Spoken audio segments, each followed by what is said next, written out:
Bir alkış tufanı kopar mı acaba arkadaşlarına? Canlarım benim. İbrahim Erkal bölümüne geçmeden bir Tantaşçı okuyalım. Yalan.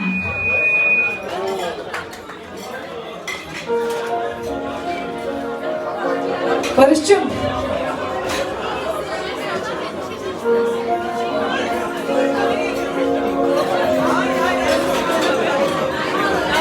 Bak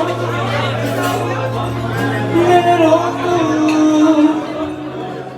zor zamanlar bizi buldu. Hiç sarmadı aşk, yaralarımızdan. Sence bir kadını hangimiz attı? Her dostuma zaman göz aldı. Kandırdık kendimizi zaten olmazdı. Belki bir yolda canımız yandı.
Sence iyi kadını hangimiz attı?